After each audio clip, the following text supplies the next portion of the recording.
Hi everybody, welcome back to my LinkedIn Lives. I'm Jasmine Navarro, certified wellbeing expert, working with educational institutions and companies, helping them support their family wellbeing challenges. As you know, every week I interview different experts who make a difference. And today I'm super excited to be interviewing Emma Wright again. Thank you so much for coming. Thank you for contacting me. We were meant to have this conversation, weren't we, a while ago, and the stars have perfectly aligned. It's just the perfect time, as always. Exactly. It all happens at the right time. So can you tell us a little bit about yourself and what you do? So it's a really great question because I've had a really big shift over the last 12 months, but I would describe myself as a wealth empowerment coach. I really help people to master all aspects of their wealth. And I talk a lot about what wealth is. Wealth isn't just about the physical aspects, the things that are outside of you, like money, investments. I've got a pensions background. I used to be a stock trader. Wealth is way more than that. It's about your well-being, your energy, abundance, the life you lead, the time you spend, and it's about your health. And that's one of the big shifts. I can talk about that today. But when it comes to wealth empowerment, I help people to first and foremost understand what life they want to lead. And then I help them to create the financial and the business strategies to support that best life and give them the tools to go on and do it for themselves. Wow, it sounds absolutely phenomenal. To be honest, it sounds like something we could all do with. It seems like you can never have too much of that, I think. But now I'm really excited to talk today. And so the title you chose was Live a Life You Love and Have a Massive Impact, which sounds so passionate as well. Can you tell us about this and why you chose it for today and what does it mean and everything to you? I always say there's two things that we came to this earth for a reason, whether you are spiritual or whether you're not, right? It's undeniable that we came here for two things. We've come to live a life that we love, right? But then we end up living a life of comfort, or we end up living a life that is kind of mapped out for us. Like maybe we were born into a certain way of life, and we think that wealth especially isn't for us. Or even if we have money, we're not feeling the way that we should because we're not in alignment with the life that we want to lead. Maybe we don't want to live that life of fast cars. We actually want to live a life of yoga and downward dogs, right? So number one, the biggest thing that I want to really empower people to do, regardless of money, time, and energy, and all of that, is to start thinking about the life you want to lead and making it in alignment with what you truly love. And then number two is that we came here to make an impact, right? We came here to unleash something into the world. And whether we do that through our careers, working for somebody else, it's making sure that the businesses that we launch or the careers that we are in are the ones that we came here to do. Because often we fall into jobs, we fall into financial planning, or we fall into being a doctor or being a solicitor or being a nurse or being something because maybe it's the family career or it was where we were brought up. And it's not in alignment with what we love. And we find it hard to make the shift because it's out of our comfort zone, right? So, wherever you are on your journey, fundamentally, you came here to leave an impact and to leave a legacy and live that life that you love. So yes, I'm very passionate about this because I want to help people to see that wherever they are on that journey, that they can create that shift. That I've created a shift that was really hard for me, and I'd never get you to do anything that I'm not prepared to do for myself. But fundamentally, that if we're not doing the things that we are passionate about and that we love, we are never going to have the pursuit of happiness that we are all trying to find. And it's actually, Jasmine, and this is one of the things that I love, it's really simple to achieve. Often we just need to slow down and give ourselves the time to do a little bit of the work. Amazing. No, I love everything that you're saying, and you can see that you're very passionate about it. And I think you're right. It's about simplicity, isn't it? But sometimes it's simple, yeah, but not easy. But anyway, tell us, where do we start, or should we talk about the challenges first? Maybe they're connected. I think what you just said is it's not easy, and I think that is the biggest challenge. It's simple. It's so simple to start to create a shift. One of the biggest challenges that we have is admitting what we really want. Yeah. What we really want might be going against what society tells you, or what you are doing, or it could be, leaving a career, or it could be leaving a marriage, right? It could be making choices that go against maybe somebody else's happiness. And the not easiness, and this isn't always the case, but it is one of the biggest blockers and the biggest challenges, is that it's going to be a big step outside of comfort zone. It's what it is. Even just admitting it to yourself can be really challenging. Oh, yeah. And then having the belief, because if it's something that's outside of yourself, or it's something that is that kind of feels like a unicorn goal, then it's the belief that that's never going to be for me. And I would say the belief system, and you are so, being a well-being expert and being so into the mindset, the mind is the biggest blocker. Yeah. Your mind, your fear-based system is your biggest blocker to wealth empowerment.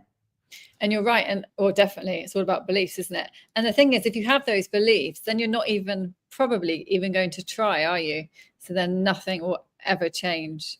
So yes, I completely agree with everything you're saying. So what would you say then to people who are watching? They realize they're not living the life that they really want. They're feeling fed up, but don't know how to change anything because they have to keep going, and they need to finish that. They need to carry on with life, I think, or in survival mode. I think a lot of us can be in survival mode. So where do we sort of start into living the life that we love? Really great question. Because when we're in survival mode, let's talk a little bit about what that is, because I think it's understanding how we are kind of conditioned to live first and foremost, because then it gives us that sense of it's actually not my fault. And one of the biggest things when we're in survival mode, we're usually stressed out, in anxiety, feeling really bad about ourselves, because fundamentally we constantly shame and blame ourselves. We carry this massive guilt and shame, especially if we should have it all, or we've been given the qualifications, the career, we've been given this, really amazing university career, you've got it all, and you're constantly being shamed. Maybe you're doing the work as well. I work with a lot of men. I have a real passion to support men in this space, because there's this big pressure to be providing, and then you come home, maybe you come home from working and nobody appreciates what you're already doing. So you're in this kind of mode of feeling really, really, really bad about yourself. So just know, first and foremost, that social conditioning isn't your fault. You are, we're living from the mind. We're 95% of the time unconscious, and our autopilots are keeping us in this loop of survival. And survival is, when we're in survival, when we're stressed, it's constant fight, flight, and freeze stimulation.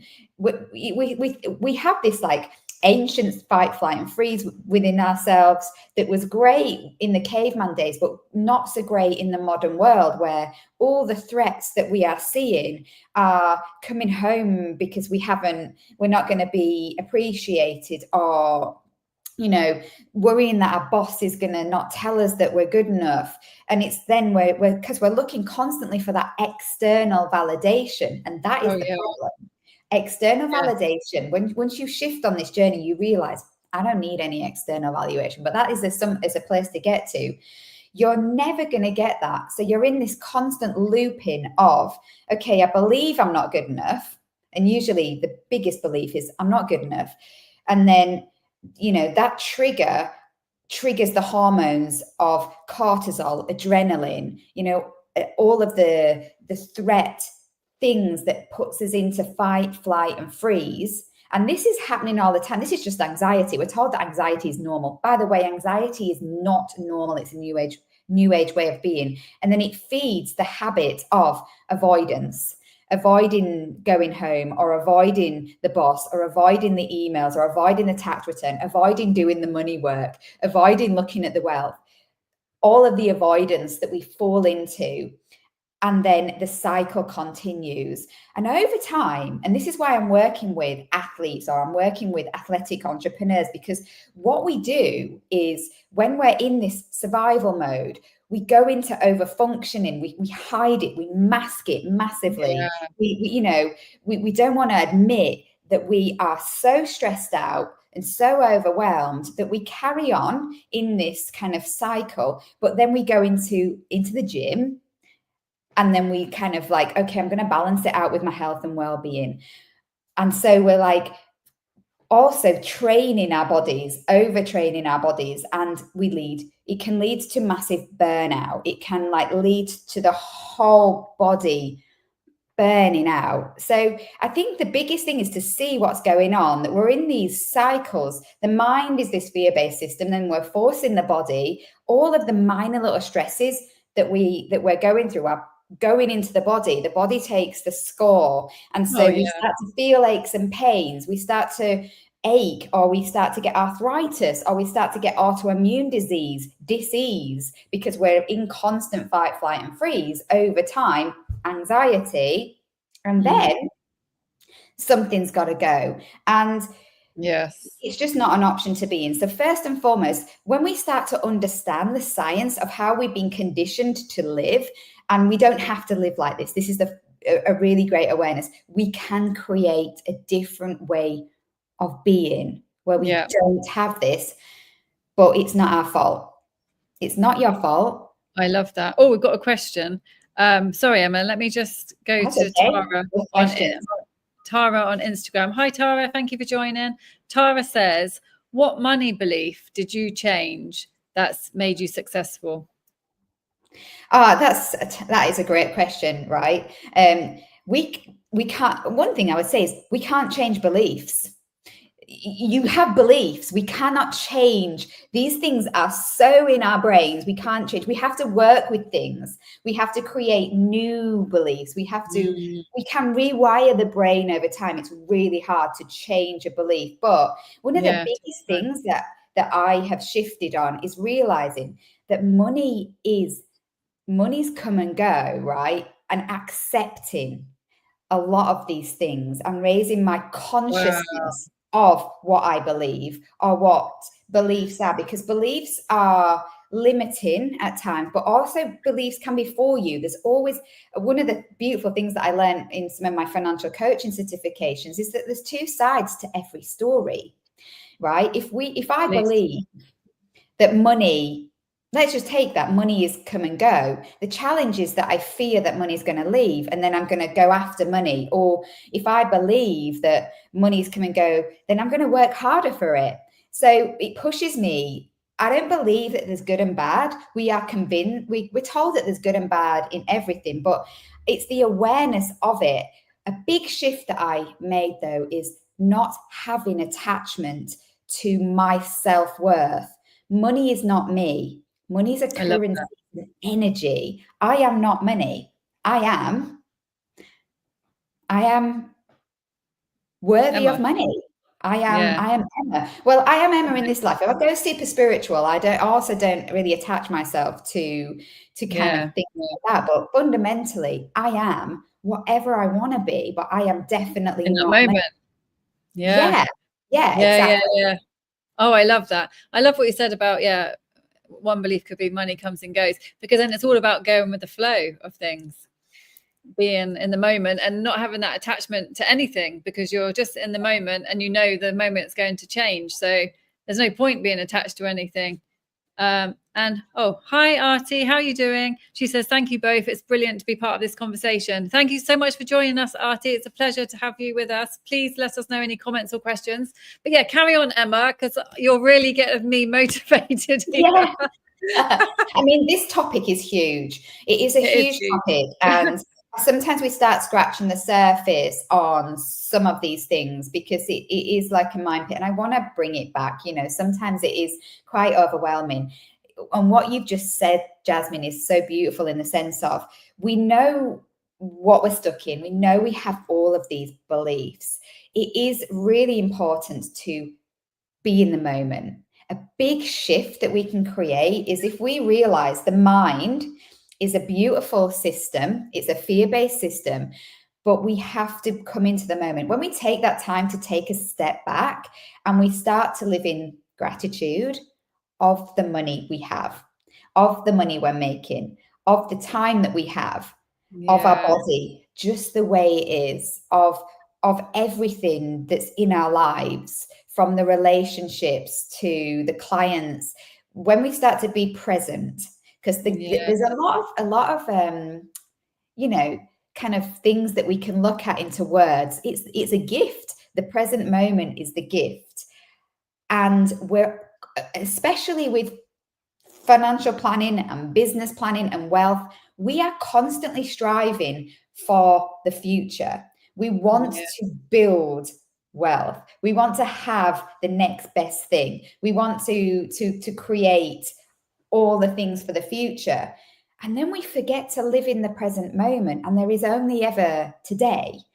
And it's a big power. One of the biggest things that I do when I'm working with someone is I get them to look at how they are spending their time, energy, and money in the now moment, and start to think about financial freedom as not something we're building for the future. I call that financial independence. We're working towards independence maybe in the future, but freedom is now. We are keeping ourselves, and this will probably trigger people because it's really easy for us to blame other people, again, blaming outside of ourselves for the victim of not being wealthy. And then we start looking for beliefs to blame even the beliefs, and we start being that victim. But fundamentally, we have the ability to do all of the changes. And we need to start raising that intentionality and that awareness of how we are spending our time, energy, and money in the now moment to create freedom. And that's financial freedom is right now. It's looking at what we want to be, do, and have right now.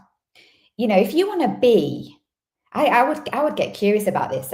Sometimes I think one of the best things you can do is just write down with a blank piece of paper to give yourself that gift of time on your own without any external kind of things coming in.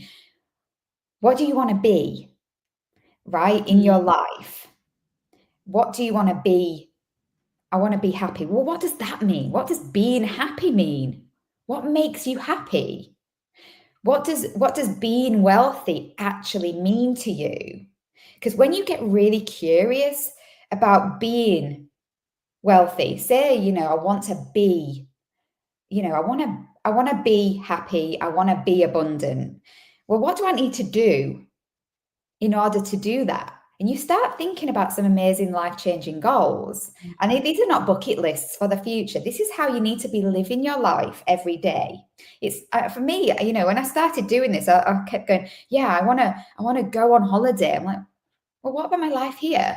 What do I want to do with my life from the moment that I wake up to the moment that I go to bed? Yes. And then in order to do that, I think about then, well, what do I want to have in order to do that in my present moment? And it's like making sure that you embody who you want to be right now. It's not something that you have to create and do for the future. It's really believing, well, I am already wealthy. I am already this person. I get to choose in this moment who to show up for myself. And it's like, I remember we met in Synergy Women, right, years ago, and Amanda O'Rourke did this, always told me, change your energy, change your life. Oh, totally. We have to embody everything that we want to be, do, and have in this moment now, and bring it into this moment in order to create the shifts. Oh, definitely. 100%. And also, no, I love everything, and I agree with everything that you're saying. And also, if you sort of, like you were saying before, like we're planning for the future, you're literally putting your life on hold. Yeah. Aren't you? You're not, like you said, you're not living, you're putting your life on hold. And that's another thing that I'm really learning now, is not to wait for things. Do whatever it is now. Don't wait. Oh, wait for the good time, wait for that, wait for this. No, don't wait for it. And if you have to wait, is it for you right now? Because sometimes we feel, I speak to a lot of people where they're in a really challenging situation, right? Maybe they're going through a really difficult time. And we hear a lot of that in the negativity in the news, right? Cost of living crisis. There are wars in the world, we cannot ignore some of the things that are going on in our lives, So look at what it is that really makes you happy, really brings that fulfillment, really brings wealth into you that's already around you in abundance, that's, maybe on your doorstep, but you've not taken the time to even notice what is already in front of your nose. If you're having to wait for it, why is that? Your life isn't happening to you. It's often happening for you. Totally. So that you can create a shift of not having to wait. Exactly. It's a mindset shift, actually. It doesn't mean you need to be impatient and make that thing happen. It's don't look at it as if you're waiting. I didn't explain myself right. But also, oh, hi, Herman. How are you doing? It's one of my old students from a long time ago. And he says, important question, because what makes me happy will not make another person happy. And I think, again, when you're asking yourself these questions and sitting down with yourself, getting curious, you're going to learn more things, aren't you, about yourself, and deepen your awareness, and maybe open your mind a little bit to think a different way, and you'll experience different things because you've got a new perspective. So it's all Jasmine, I think that's what Herman has just said, that's a really great question, because what makes you happy may not make somebody else happy. And you've always got to ask yourself, what is it that you love? And sometimes what you love, if it's not going to make somebody else happy, is that person right for you? Are you in the right circles? Are you in the right dynamic? This is not an easy choice to make. Your happiness has got to come first to you, because if you are avoiding being happy in order to make somebody else happy, you're going to go through your life with resentment. You're going to be bitter. You're going to become a person that you don't like anymore, because you're going to become really unhappy. Yeah, of course. Yeah. And then you make the other person unhappy anyway. Exactly, because maybe they're doing the same. Maybe they're mirroring you, because probably. And a lot of the time we avoid talking about the things that really make us happy, because we don't want to upset the other person. They could be doing exactly the same and not bringing these things to the surface. And so, Herman, I would say the biggest thing that you could do is just to really think about what makes you happy, and sitting down with yourself, as Jasmine said, and spending that time to think about what it is that you want to create in your life that's going to bring you happiness, and start just bringing little bits of that into your life. Even if it's an hour a day of something that makes you happy, exactly. You've got to start with something small, haven't you? You really have to start with something small. Like, I don't know about you, but I've really started to look into more, like, sorry, I interrupted you. I really started to look more about into micro habits, that really tiny changes. Otherwise I can't do it. It's too overwhelming. And then you sort of open whole neuro pathways, don't you? And then you're like, oh, actually, I can do something else now. And you just build and build and build. And it's, Yeah, one of the books that I was really encouraged to read early on in my own journey, as I was becoming a wealth empowerment coach, was the book Atomic Habits by James Clear. And that book is like, it's such a wonderfully written book, because we think that just making our bed in the morning is really boring. But if you just think about that for a second, Jasmine, because sometimes we are, when we're in overwhelm, when we're in stress, when we're in anxiety, when we're in survival, we end up with chaos around us. We end up with hoarding things, clutter, washing up, in boxes, that avoidance of tax, everything becomes an absolute mess.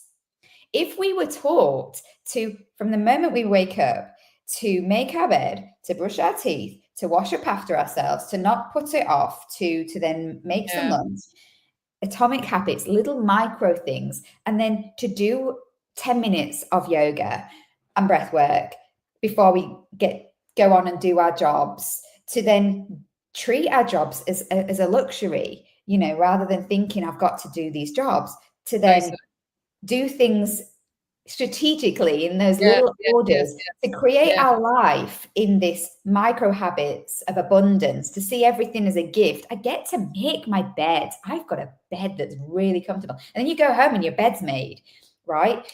It seems silly, but those micro changes of shifts are profound, because then all of a sudden you realize that you've got space to breathe, and you're not thinking about making your bed anymore. Because one of the problems is, if you don't have a habit that is healthy, like 10 minutes of yoga in the morning, if you don't have, and yoga might not be a thing, by the way, I'm just picking on my own things here, and that's what Herman said, what makes me happy doesn't make you happy, and that's absolutely fine. But if you at the minute you start doing something, it's not a habit. It takes a long time for you to create a habit, and that's why you need to break things down and bring those little micro things in that's going to raise your wealth, raise your well-being, raise your energy, raise your abundance, your gratitude, change your lifestyle every day, create more time and have more health.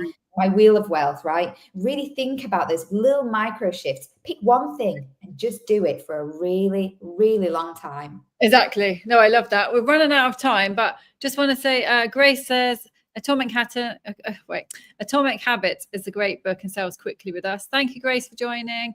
And Herman says, hi, Jasmine, I missed you in your classes. I missed you too, Herman, and I loved our classes. Right. Now, okay, Emma, we're running out of time. We could definitely talk about this for the next, I don't know how long, because it's so fascinating and I love your energy. There's so much to it. Yeah, but we're running out of time. So what else would you like to say before you go? If you could leave just one, I mean, you have mentioned so many amazing takeaways, but is there anything else you want to say that you feel like you haven't mentioned, and how can people find you? Really, really great question. I would say don't wait.